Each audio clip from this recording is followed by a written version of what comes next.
Does everything have a bright side to it? Of course. Doesn't always outweigh the negatives, but everything has a bright side to it. This makes happiness a choice. And here we say that the discipline of being happy is the ultimate discipline.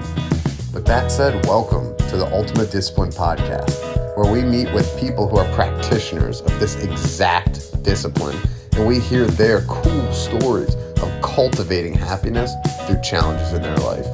I am your host, Sean Greenspan. Let's get to it. Hey, how you doing, buddy? Pleasure, I'm Sean. good. I'm good. How's your day going? Doing awesome. Doing really good. Weather's changed. It's beautiful here in Vegas. We just had our shift in the past week, so I couldn't be happier. We're enjoying 70s and low 80s and 50s at night, and magical. That's the best. I will say that's perfect sleep with the windows open temperature. Exactly. A little fire, got a fireplace. You open all the windows in the house, get the fireplace on, go out in the back and sit and relax. And yeah, it's amazing. I'm up in northern Idaho, and the days here are just stunning. We're getting high 60s and sunny. Yeah. And kind of as we're eating dinner, we crank the doors open, the windows open. But it's funny because the elevation we're at, the nights, man, get to 30 degrees, and and a couple nights we've fell asleep with the windows open, and you wake up and like icicles on the inside. Yeah, that's awesome. Well, for those that don't know, Brett, I'd love for you to give just a little introduction about what you do, and maybe something a little bit unique about what you do, because a lot of people are stepping into the world that you're in, if you will. Yeah, absolutely. Well, luckily it's funny, I'm still young, but I feel like one of the veterans. I've been doing this for 22 years now, over 22 years. But so I'm a life coach and business coach, which, it's funny. I have so many different names. People call me a counselor, a life coach, a therapist, whatever they need at the time. Right. But I've been doing this a long time, and my business has evolved over the several decades I've been doing it. As things change with the industry and what people need. But primarily my focus right now is I'm an executive coach. So all of my clients are executive clients. They all own companies, run very large companies. They're making anywhere like 5, 20, $50 million a year. So they're making a big impact. And the only people I only work with people that I believe in what they're doing. So they either have to have a product, a service, or something that's impacting the world positively, like actually moving the needle, or they have to be taking their success and their prosperity and applying that to the world and making impact. I have a couple guys I work with that own financial companies right now, make a ton of money, very successful, and they go out and they're building schools for children and veterinarian places and hospitals. And so they're really taking their prosperity and making an impact. So that's number one main thing I do. I also have a coaching app that's getting ready to launch here in the next month. I have a brand or a division of my business called Action Mastery, and that's focused on taking action and elevating your spiritual self and yourself to the next level. So I have a coaching app coming out called Action Mastery. And then I also have a series of retreats. I'm doing my first retreat in December. And then I'll be doing retreats in Tulum and Costa Rica and Bali and Thailand over the next year. But they're fantastic. So the retreats are really my coup de grace. That's the things I'm most passionate about right now. But I'm taking people to a week or 2 week immersive experience where you're going to transform. The whole thing is taking basically stressed out and overwhelmed executives and helping them find their inner self, helping them elevate to the next level, understand what that is, understand spirituality and how you really transform your life so that you're, like you said, I use the word discipline every day. Disciplines are what make you successful. You need to understand that it's like happiness is fleeting, right? Emotions are fleeting, but fulfillment is the goal. And so I help people understand how they can wake up each day and understand what to do, and then understand exactly how much and how they need to do something to feel fulfilled. So you stay passionate and purposeful about your life. But that's basically it. So executive coaching, I've got my app and I've got my retreats, and that's kind of my baby. Nice. Staying nice and busy there, huh? Yeah, a little busy. That's good. That's good. Well, there's a couple different things that really stuck out to me there. The first is a little tweak on your business, right? So you mentioned that what you're doing is you're working. It's important for you to work with companies that you care about, that are doing good in the world. If I had to guess, that doesn't affect your day to day. Meaning, if you're working for people that were just money hungry, greedy, whatever, you would still really be doing the same thing, but just the fact that you're in like what you're impacting has a good cause behind it.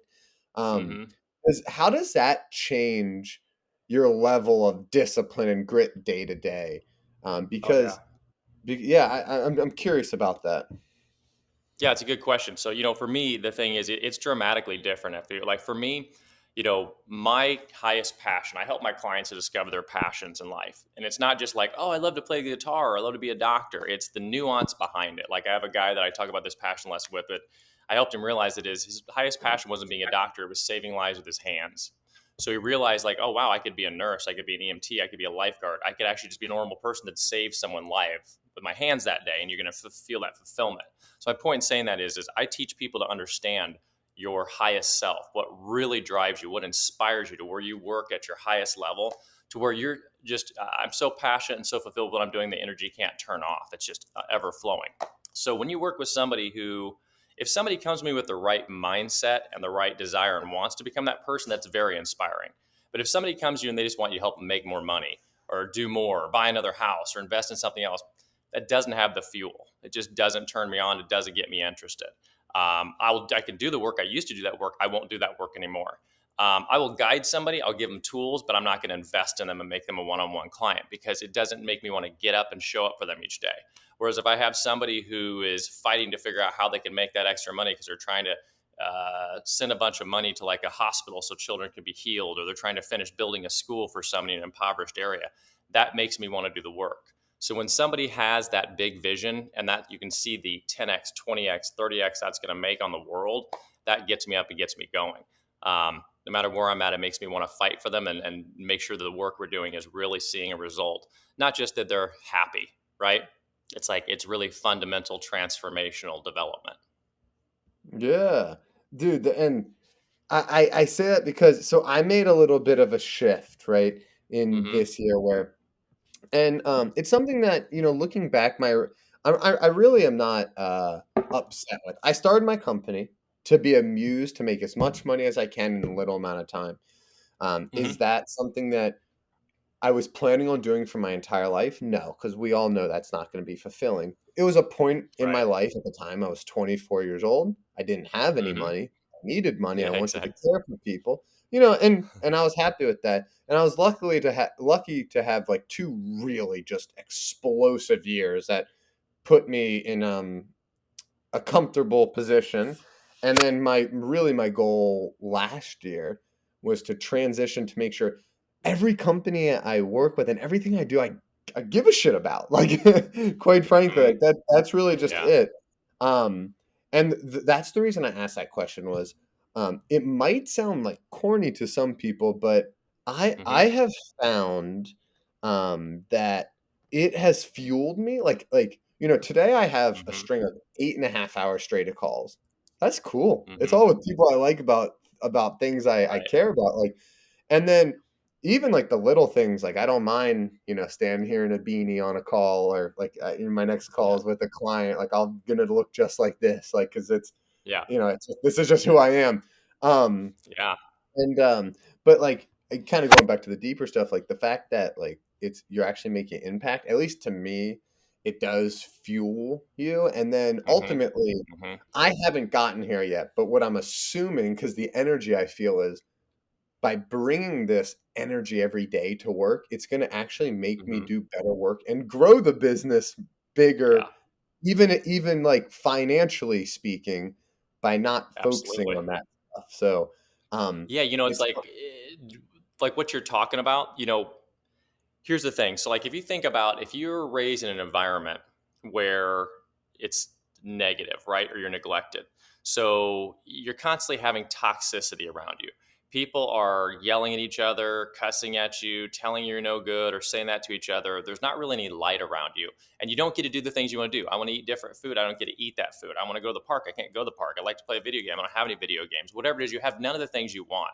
You can already feel it becomes it's depleting. Like it doesn't give you energy. It makes you think there's not more. I can't do more. This is all there is. I don't like life. Why would I even try? Because whatever I try doesn't work.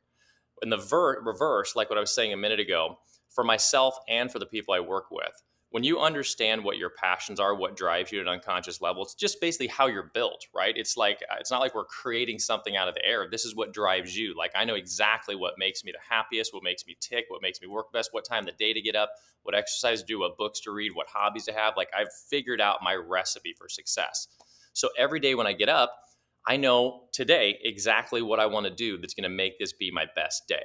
Doesn't mean that it's always easy. You still have challenges you have to overcome, but I actually care about the challenge because when I overcome it, I grow, I learn, and now I'm on the other side and I'm making progress, momentum towards my goal, my success, etc.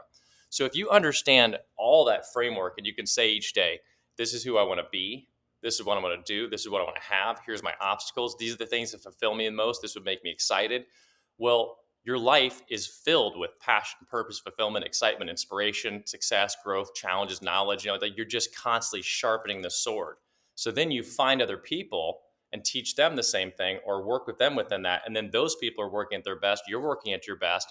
And if you imagine day after day, week after week, year after year, of just literally your whole day saying, everything I did today was something I wanted to do. Everything I did had value. I was happy with how I did everything. I'm doing everything better every day. Man, it is just, you're a rocket ship. You're just teaching yourself to soar, not to sound silly, but you just go faster, faster, faster, further. And you realize it gets easier. You get better at it. And it takes less effort. It just takes more letting go. Yeah. Huh. More that might be a tangent topic, the more letting go aspect, because It it's is. something I'm trying to do to like Mm-hmm. feel into life, and like there is a balance of like letting go and like driving purposeful action that it seems Exactly. like they they contradict each Yeah. other, but they really Mm-hmm. don't. um this is I really enjoy the way that you're kind of like talking about this and approaching it. Um, Obviously, what you do as a coach isn't, hey, here's like the quick 1, 2, 3, but I'd love to hear a little bit about your method or kind of like the approach you take with people. Just the Mm-hmm. high level short version of it. Yeah, for sure. And with something I want to add kind of into that, like we were talking about to carry over, you mentioned a minute ago, you said you kind of got into it originally is about making a bunch of money, right? I think number one, I've been doing this a long time. Number one, as men, typically, and this is men and women, but really guys, like we tend to want to drive to be the best. Like meaning like we got to compete. We want to be the provider. We want to be the best. I'm a baseball player, I'm a basketball player, a tennis player. I got to be the best in the court. Selling mortgages. Got to be the best mortgage guy. So there's this drive. But all of us at the beginning, it's like we kind of go through phases in life. And so the first kind of phase in business you want to get is you want to feel successful, right? And success at that first level, because you haven't experienced anything else, is making a lot of money. So it's very normal to kind of go, I'm building this because I want to make a bunch of money. Because like you said, we don't have it, right? We hadn't reached a level of feeling stability and prosperity yet to go, oh, wow, I've done that. But the interesting thing is, once you reach the level of having the money and seeing it consistent and being able to do the things you want, maybe you get a house, get a car, pay off bills, college, stuff like that, you start to realize like, yeah, that's cool, but that's not really fulfilling me. It's not that it's not enough, it's not everything. And so when I work with clients, my structure is, first of all, it's a whole life process. So people come in, they always have a presenting problem. Hey, my business isn't going as well as it was. I was good 2 years ago, and now we're not scaling the same way. So the problem is I want to grow my business and it's all money focused. I'm like, that's cool, but that's the presenting problem. We need to also pay attention to a whole life experience. So we work on 6 areas of life: career, relationships, health and fitness, personal growth, spirituality, and hobbies. That makes sure you're covering every area of your life and you're not just focused where problems are, because that's what we do. We get emotional all the time and we think about and focus on problems. If you have this Yeah. map and you're saying, okay, cool, your problem's in your relationship, it's falling apart right now. Business is going okay, but your health and fitness is also bad. You don't have any idea what your purpose is. Maybe no spirituality. You have no hobbies, no time for anything. What are you doing for personal development? Do you read? Do you meditate? Do you work out? So we start to build a map across everything. My process is called the ideal you. So what I do is I help everybody figure out what their ideal is so that they can look at it. And, it doesn't mean when you know it means you're there, but you have clarity. Like depression, anxiety, lack of motivation all come from lack of clarity, right? If you think about it, fears, it's like, do they love me? Do they not love me? Did I screw up? Am I going to get fired? Did I do this right? Was the proposal good enough? That all causes emotional thinking. So I teach my clients how to move from emotional thinking to objective thinking. So you think clearly and you make decisions that are logical and you can reason them out and see the value. I help people understand how to make a plan in each area of their life so that they're clear on what they want specifically, which takes away the stress and gives you the goals. Then you prioritize what you want to work on because you got the whole map. You can choose anything you want. You choose your passions, let them drive you, your inspiration, your energy level, your goals, but you have a map. And so you can say, today I'm going to work on my career. Today I'm going to work on my relationship. Today I'm going to work on my health and fitness. But that's always taking you forward. And everything is working in synchronicity because you already have a map of everything. So you're already understanding if I do this in my career, it's going to affect my relationship this way. So you don't just go running down one branch of a tree and realize that you got to come back to the trunk and start growing up again. And so I help everybody figure their passion and figure out that map. And then when you do that, the cool thing is the problems, the challenges, the limitations that you recognize that you want to work on have great value because they're all things that are obstacles in the way to where you want to go. Rather than just saying, oh, I feel off today. I'm not motivated. I have no idea what I want in life. I don't really like myself. I haven't been working out. My relationship's falling apart. Let's work on something. Let's why? What's the purpose of working on it? I know it just to feel better, but tomorrow's another day and it's going to change again. Emotions change all the time. You need to have an understanding of the fundamental reason of why you're doing it. If you're like, wow, there's this huge block, but when I overcome it, I will never have that block again. And now I'm able to accomplish this in my relationship or this in my business. And the value is so much greater because there's a million problems we could all choose, but choosing the problem that actually gives you the right door that opens the right opportunity, that's the difference maker. Yeah, yeah. I like you were talking about kind of like addressing the root, right? And I do think a Uh-huh. lot of people don't even get quiet enough to understand that root a lot of times because like that that's kind of Mhm. what it's about. And but then you also so you talked about six different pillars, right? That we need to focus Mhm. on, and you're so right because you're right. Without your health and wellness, it's like it Right. doesn't matter if you're successful in business or Right. same thing with You're a relationships. billionaire and you're going to die in 2 months. Yeah, Congratulations. You don't get to enjoy it, right? yeah. Let me ask you, what's a tip you might have for people that are looking to juggle all these things? Because I can tell you, even like I say, even for me, I don't know why I'm putting myself on a pedestal. For me, when I hear you That's right. say, Yeah. for me, when I hear you say, like, these six things to balance, what's the first thought to come to my head? Like, shit, that's a lot, Mhm. um, Mhm. and I'm wondering some concepts or tips or whatever that might help people kind of like organize those things because Mhm. it definitely takes a level of organization and a certain amount of energy to Mhm. work on all those. And discipline, like you said earlier, discipline to follow through. Yes, sir. So there's two things I would say, and these are two of the most important things I think everybody can do. It's kind of like taking what I do and really just boiling it down to the basics. So, two things. Number one, learn to meditate. We'll come back to that in a second. And number two is get really specific on your plan. So the 6 areas of life, it can seem like a lot, but it seems like a lot because you're in a state of emotion right now because it's not clear. Like when we don't know what it is, it sounds like, oh my God, there's so much to do. But the thing is, you're already busy doing a lot every single day. It's just that it's not as clear and it's not as impactful to your future. And it's not something, the decisions you're making may not be something you do today and go, well, that's going to last me a lifetime. It's like, that's going to get me through a successful week or a quarter or something. I'm talking about things that are going to last forever. It's building a brick in your foundation that's staying.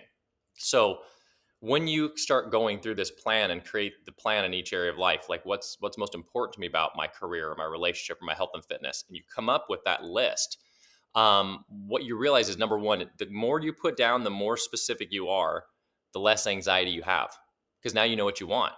It's like, oh wow, it's no longer like what do I want or what would make me happy or how do I know who I want to be. It's like, no, this is it, I got it. Now it's just how do I get there. And the thing is, even if there's a million steps, every single step is fulfilling because you're doing what you love. If you're passionate about it, like if I want to become a best-selling author, be the number one author in the world, more popular than the lady, I can't think of her name right now, that writes Harry Potter, and I want to go around writing a new children's book, I don't have to write a children's book every day to be happy. I can read a book. I can inspire myself. I can come up with a title, a chapter, a character. I can go on a trip someplace and stay someplace that inspires me to write. There's so many things you can do, but every single step is inspirational. So number one is you get clear on the plan in each area, and then realize that it doesn't matter. I love having tons of steps because that's how much fun I'm going to have. Every step is going to be progress and growth and success and another result I produce. Not like, oh no, there's 100 steps. I'm like, that's 100 wins. And so when you get into it, it's different. Your mind is objective and every step is progress. So like if today you fundamentally made a growth movement that changed you for the rest of your life and was going to stay for the rest of your life, you'd probably be pretty happy with it. And so you're Yeah. making one or two of those a day in every area of your life. So the moment, that's why also you speed up, the momentum goes because it starts, holy cow, you start realizing I can do this. I'm better at this. This isn't so hard. Oh my God, look how far I've come. And it just starts building. So that's the momentum piece and the clarity piece. The other piece is meditation. There's two types of meditation. There's mindfulness, which everybody tries to do and usually does wrong, trying to sit down, be quiet, quiet the mind, go through the third eye, which is funny because nobody does that. Buddhist monks spend 30 years meditating in silence to try to transcend for 1 minute. And we think we're going to sit down and do it in, a session and like, it didn't work.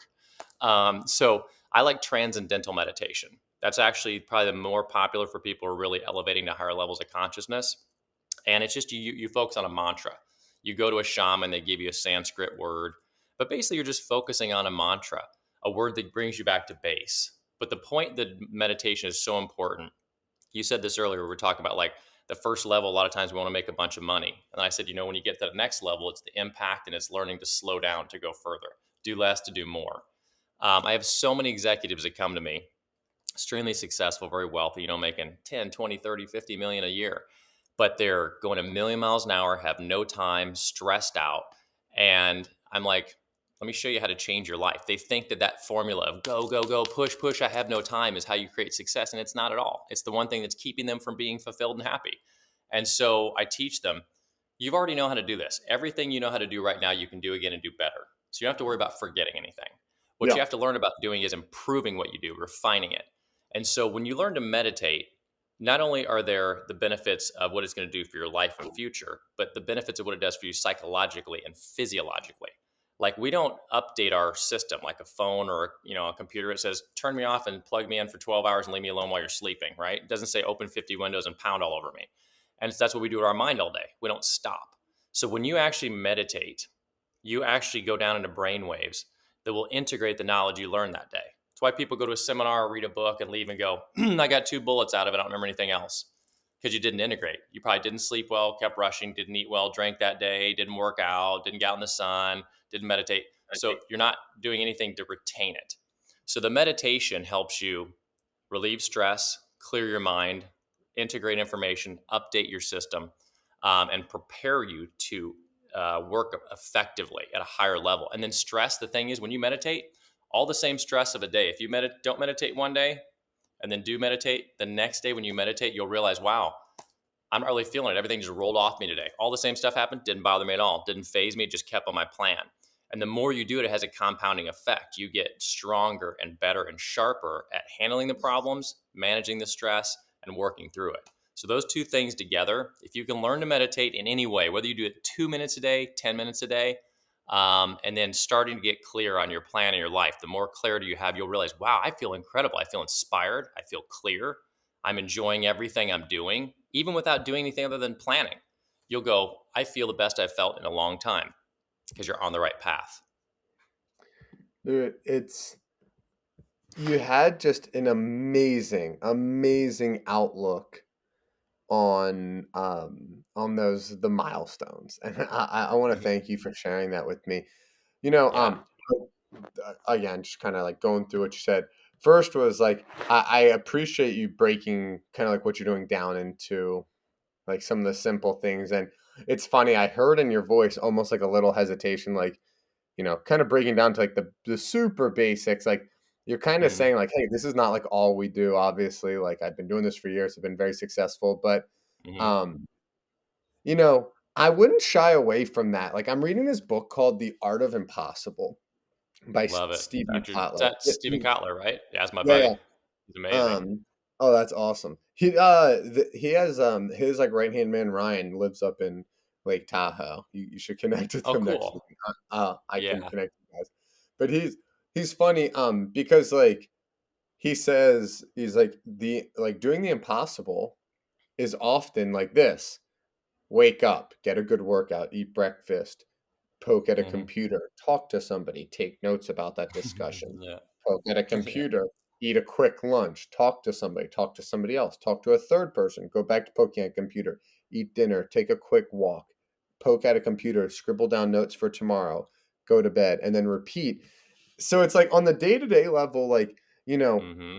I know I know you didn't want people to think like that's all I'm doing is helping people like meditate and Yeah. gain clarity on their goals, but like if you can actually if you could help someone do that every single day and that be like a focus of what they're doing, it's like, dude, I mean, you already Hmm. know that that's like a win. So Yeah. that that's awesome. And then the way you talked about the milestones, the meditation piece, we can dive deep into that, but that's almost like a whole other area. Right. These Yeah. milestones, I loved what you said was like it's also like a way to practice gratitude and optimism because you're like every Hmm. single step is a chance to like get better.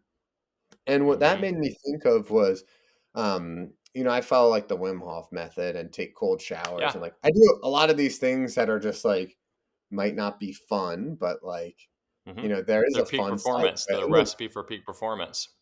Of course, and I was, like, going in the cold shower this morning, and I probably sound Hmm. crazy to my girlfriend and my buddy, but I was like, "Hell yeah," like, I love cold showers, like, this Yeah. is a chance to Yeah. feel better and be healthy, like, all I gotta do is Hmm. stand here, like, in in the cold, like, that's not that hard, Yeah. um, and, it's like, I think just that little mindset shift, like, the amount that I'm gaining from that with that attitude Hmm. versus if I just went in was like, like when's this over? When's this over? You're almost like Yep. training yourself to like be in a bad mindset then versus a good one. So, I Exactly. really enjoyed what you said. And it kind of ties to like the way you talked about being like an author, right? Like, yeah, you don't need to publish a book every single day to be an Right. author. Yeah. Um, Right. yeah, I'm trying. I'm just going through my head trying to understand how I can learn from that. One of Hmm. my big goals right now is I have a 100-mile marathon in Oh, nice. 6 weeks. Woo! That's Oh, coming up. wow. um, Yeah, that's awesome. um, and it's in the mountains. It's in the winter. But Wow. it's like the day of the race. Like that's barely anything. Like Hmm. like I ran 2 hours yesterday. I'm gonna run 2 hours today. I'm gonna run like Hmm. 4 hours the next. Like that's like that's Yeah. it, right? So if you're not enjoying that and like eating healthy and stretching and recovering and Hmm. reading about techniques, like if you don't enjoy the whole thing, you're probably doing the Yep. wrong thing. So it's like it is good to gain clarity on Your that. mindset can kill what you're doing. Like you said, you can be doing all the right things. Like it's great you brought up Stephen Kotler. Stephen Kotler and Dr. Joe Dispenza are two of my favorites. Like all their books are amazing, and they're really the top people who are kind of pushing this new kind of field of peak performance. And everybody now, it's like it's a fact. It's not like they're coming up with something that doesn't exist. It's everybody's discovered these sciences. You got to get sun every day. You got to exercise every day. You've got to meditate. You got to do something about reading. There's just a series of things. When you do these like 12 to 16 items every day, you're going to perform at your absolute best. But the thing is, if you do them all with a shitty attitude, it's not going to work. If you get in the cold plunge, I hate this is terrible, I can't stand this thing all the time, it's not going to give you not going to give you the same benefits. If you're reading a book and like, I hate these books, I don't like doing these things, it's such a waste of my time, you're not going to retain it. So people don't realize that you can do so much stuff and try to be doing it right, but if your attitude's off, you're just wasting it. And you can also just have a good attitude and get so much further than you realize. Like all these things are fantastic. I always joke because there's literally so many things you can do every day. You can't get them all in. It's like, but you don't have to. Just do a mix of them. And the intention, the purpose that you have of working on yourself and being better and enjoying it is as important as the fuel. It's the fuel that gives you what you need for the journey. And so I always tell people, don't stress because you didn't do this today. I'm like, did you do anything else? Did this and this? That's fantastic. Celebrate that. Like I did these 20 things, but I missed this one thing. Like, oh my Lord, you know, I look at everything, I didn't used to be this way, but refinement and growth and experience myself. But I look at everything as an opportunity to grow. Like if something goes negative in my life, I'm like, there's something I need to change. there's something I maybe did that I could do better next time. How can I learn from this? Or I'm a spiritual person. Like, God took this person out of my life because there's something better coming. This opportunity was taken out of here to make room for another one. And I always keep that attitude. And ever since I have, they just keep coming. The person goes out, somebody better comes in. The opportunity doesn't happen. A month later, something bigger comes in I never could have imagined. And so the attitude, your mindset is the number one thing. To me, I say the most powerful force in the universe is belief, because whatever you believe is true and whatever you don't believe won't happen, And so it's like your belief will change your entire life. Yeah, it really will. And you did hit on some of my favorite authors Mhm. there, Stephen Kotler and Dr. Joe Dispenza too. He's just like, Amazing. he's Yeah. amazing. But I I want to wrap things up with a question that's a really challenging one. Mm. And it's I feel like we both have a similar mission of figuring this out for ourselves, because I wouldn't say you're probably much further along the journey than me, but I wouldn't say either of one of us are like, cool, we're done. We've done it No. all. Right. But we're trying to do it ourselves, and then anything that we do feel self actualized and share with the world, right? I sense that Hmm. energy in both of us. Um, there's a lot of people that just like if I asked you, like, does your belief matter? Of course, you're going to say yes. You just said it's the most Hmm. important. If I asked you, does your spoken word matter? I'm sure you would Mm. think certainly, right? Because when Hmm. people say I can't do something, it's like you're right. When people say I can do something, you're also right. You know, Yeah. um, Yeah. there's a lot of people that is just like woo woo bullshit too, right? Like they're Hmm. just Hmm. like they're not even open to the conversation. Hmm. Um, Right. I have people like that in my family, in my circle, that I just want to support. I think a lot of people listening to this might have um, Hmm. people like that they want to support. Do you have any? I'm not looking for a magic answer, but it's a question that I think everyone on this journey is kind of working through. I'm wondering what your thoughts would be on the best way to get through to those people, or like a simple way to prove to them, it Hmm. at least might work, just to get Right. their energies flowing. Because ultimately, that's what it's. Yeah. I think it's much more about getting those people involved than it is getting high performers to peak performers. Because there's Hmm. just so much more volume here. Like we can change the world over here. Yeah, and it's people that need it because they're not experiencing the level of happiness or fulfillment in life, right? Somebody that's pushing for their peak is already experiencing success. Someone that's not is hurting and needing it. It's a great question. I deal with this actually a lot. I could make a whole book on this, but I'll give you a couple bullets that I think are really important. And these are going to be things you probably haven't heard before. Like they will make a difference. So the first thing is number one, I actually have a training I do on different values levels. So some of my background, my certifications and trainings, et cetera, that I have, different modalities. One of them is NLP, neuro linguistic programming. And Yep. one of the highest levels of NLP, we teach this values level training. And basically, what it is, and there's no right or wrong. This is never judgment. This is understanding. It's being able to evaluate where somebody's at to help them move where they want to go, or to understand the problem, where it's coming from, the root cause or the driver, trigger. And so the thing is, depending on where someone is in their values level, they're going to perceive the world in a certain way. Like you said, so values level 4 is what we call by the book. It's people that are usually highly religious, but like religious in a limiting religious. Like I'm this religion and your religion's wrong. I do this and you're wrong. They judge people for not following what they follow instead of embracing it and seeing that we're all trying to have the same intention or there's different viewpoints of getting there. So most of the world is in a values level 4. It's people that work in municipal stuff, schools, churches, things like that. A lot of times there's just a limiting thinking. A lot of times our parents are there because of the age and where they grew up. So my point in saying this is nothing wrong with it. It's just a different way of looking at life. And so when you're in certain values levels, if somebody's a values level above you, just mean they've actually enlightened themselves a little more open, they're conscious to other ideas. If you're here at 4, you don't see a 5 or a 6 or a 7 as up there. You see them as below you and forcing you as being aggressive because you've Mm. never experienced it. So when you go to somebody and try to tell them about these things they see as woo, and you're like, no, listen, it's right, I got to tell you. They're like, back off. You're an aggressor that's pushing them into something, forcing them to do something. So it's understanding that you have to know where somebody is in their journey and their values level to know how they're going to receive the information, because they may not be ready for it. They may not be able to hear it because the tools they have to hear it from. And so the values levels matter. The other thing is one of my That's a good mentors, it point. was great, right? It's a great point. It makes you just realize it. When I learned this, I lost all judgment of everybody. I don't judge a single person. I can quickly profile somebody and say, that's where they're at. I see why they're where they are on their journey, and that's what they're doing. So this is why they're seeing life this way. So I never judge it. And I also don't try to make them. I'm not trying to fix them. That's the other thing my mentor told me. He's like, look, if somebody doesn't come to you and say, hey, I have this problem, will you help me? Then it's your problem. You're the one with the problem. Like if I go to my parents and say, I want you guys to meditate. I want you guys to understand that you got to do this thing.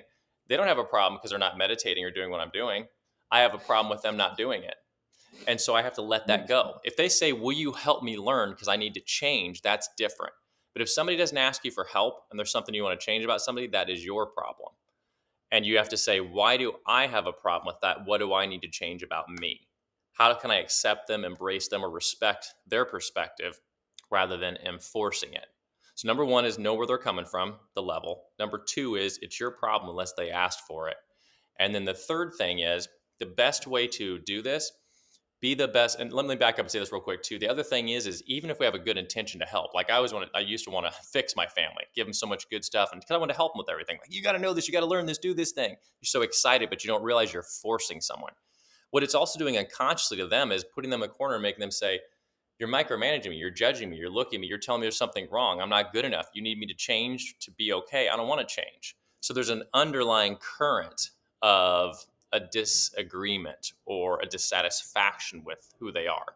And so what I do is say, be the best version of yourself. Get up every day and be the best you can be. I teach people these things. I call these circles of life. So you're the inner circle, the core. And then the next circle out is your loved ones, like your family, just loved ones, the closest to you. Yeah. Next is your family. Then it's your clients and your community.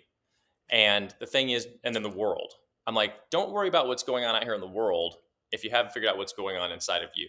When you're done working here, then work on your loved ones, then spread out to loved ones, but go out in the levels where you can make an impact that actually makes sense. Don't be freaking out about what's going on over there when you still got these problems to handle right here. So if you focus on being the best version of you every day, then what's going to happen is rather than trying to tell people to change or show them something, you go out and live it. And they're like, oh my God, look at my son go. He's so successful. He's so happy. He's doing so well. He helps so many people. He's always kind. He's always friendly. He's always, willing to listen and embrace who we are. Then they go, I want to be like that. But if you go and say, hey, you should be like me, people run. Yeah. That is wise, man. Thank you. Yeah, I know you kind of allude to your parents. Yeah, my parents too, right? Like that's something that Mm-hmm. it's not that they're doing anything wrong, it's that I'm judging what they're doing to be wrong. Mm-hmm. And it's not, and I'm generalizing here. I actually think but both of my parents have tremendous qualities that I admire individually Mm-hmm. on Mm-hmm. things that I struggle with, right? And um I just you do want to help, you know, in the areas that they seem to need help, whether it's real or not. But I think you're right. Mm-hmm. Like just focus on being the absolute best version of yourself, and you're a Mm-hmm. role model, and Yeah. you don't need to tell people. Role models don't need to tell others that they're a role model and do like me. Just be that role model and live that life. Mm-hmm. So that's When do you feel that way too, man? Like Shashan, like when you do that, you don't think the same way anymore. Like when you're just focused on being your best and helping and making an impact, you're not thinking about, let me tell this person they need to change. You're just too busy doing other things. Your mind flips into other gears. You don't look around at anybody and ever think something's wrong. You're built, it's like, I'm helping a million people. You're going to stop and go, hey, look at this one person. Get up. What do you like? You're just going, building, pulling people along, creating. You're so happy and and in such a state of fulfillment and inspiration that you don't look down at those things like that. Your whole perspective and strategy changes. yeah. Hmm. I Hmm. look forward to that because I'm going to take that really and run with it. Awesome. And Awesome, man. I hope others will too. Well, Brett, it's almost funny. I feel like a theme with a lot of these episodes that I have is when it's kind of time to wrap up. The only thing I feel like is we're just getting going, but that's good. Right? That leaves an opportunity for you and me to continue to connect and build our relationship. Hmm. Leaves the door open for episode 2, 3, 4, 5, Yeah, and yeah, for sure. yeah, chance for us to connect further. So I really really appreciate what you're doing. I can drop some of your information in the show notes in case anyone wants to, Great. dive in and learn a little bit more about what you're doing. And I just wanted to thank you because we we're talking in the way beginning about you helping with high performance people, right? And Mm-hmm. it's funny because I'd put you in that category, right? Like you're crushing at what you're doing, and because of that, and trying to work on yourself and running a business, time's important. So if you take time out for Mm-hmm. this, really means a lot to me. I hope it means a lot to everyone listening. And I hope that the energy you got from this is more than you came in, and that's what's most important Yeah. because time doesn't matter. Energy matters. So Right. Yeah. Absolutely, man. Absolutely. I appreciate it, Sean. Thank you for inviting me in. This is great, man. And I really do look forward to getting to know you more. And I'm excited about learning some more of the things you're doing. Hey, thank you for watching today's episode. If you got something out of this, it would mean so much if you could just take a second and give us a rating on whatever platform you're watching it on. And it would mean so much to the world if you could just find one person that you think this message resonates with and you can share that with them. Thank you so much for your support. Looking forward to share the next episode with you.